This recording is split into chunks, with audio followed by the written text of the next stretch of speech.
AITA 4, letting my stepdaughter almost drown when her mom dropped her off without warning.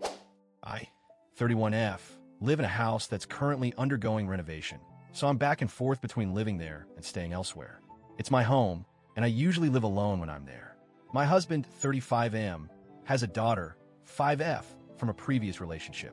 She's sweet, and I've always tried to build a good relationship with her, though we're still getting to know each other. This incident happened on a Saturday. I had just come back to the house around 6 p.m. My husband called to say he was stuck at work and asked if it was okay if his ex dropped off his daughter at our place, since he couldn't pick her up. I said sure, no problem. I was expecting them to arrive soon, so I just chilled in the living room and turned on the TV. By 8 p.m., I hadn't heard anything. No knock, no doorbell, no text. I just assumed they were running late or plans had changed. That's when my dog started barking and ran to the window facing the backyard. I got up to check and noticed the pool water was rippling in a weird way. When I went outside to see what was going on, I saw her. The little girl was floating in the pool, unconscious. My heart stopped. I didn't even think. I jumped in, pulled her out, and saw that she wasn't breathing. I started doing CPR and called the ambulance while trying to revive her. It was the most terrifying moment of my life. Thankfully, the ambulance arrived in about 10 minutes, and they were able to resuscitate her. She was taken to the hospital, and by some miracle, she made a full recovery. But that's where the chaos really started. Apparently, her mom had dropped her off without knocking, without texting or calling, and just left her in front of the house. A house her daughter had never even been to before.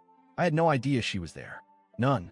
When her mother found out what happened, she came to the house and immediately started screaming at me, accusing me of trying to murder her child, saying I was a monster, and telling everyone I let her daughter almost drown. I tried to explain that I had no idea she'd been dropped off, but she didn't care. She told me she was going to hold me underwater, so I know how it feels. And she spit in my face. The police had to come and physically hold her back because she kept trying to lunge at me. My husband arrived around then and tried to calm her down, but it was already a full-blown scene. She was screaming in front of the neighbors, saying I left a 5-year-old alone by the pool, which, again, I didn't even know she was here. After that night, I started getting calls from her family. Her dad, her sister, even people I didn't know, yelling at me, accusing me of being a danger to the child, threatening to take legal action, and saying things like you shouldn't be allowed around kids. They completely believed her version of the story, that I was home, saw the girl arrive, and just let her wander into the backyard and nearly drown. Even people I considered mutual friends started pulling away, assuming I was guilty. All of this despite the fact that I was the one who found her. I pulled her out of the water. I called the ambulance. I performed CPR. If I hadn't gotten up when the dog barked, she probably would have died. Still, I couldn't help but feel guilty. I started asking myself, did I screw up? The backyard has a gate, and it's usually locked, but I'd left it unlocked that day because of the renovation work.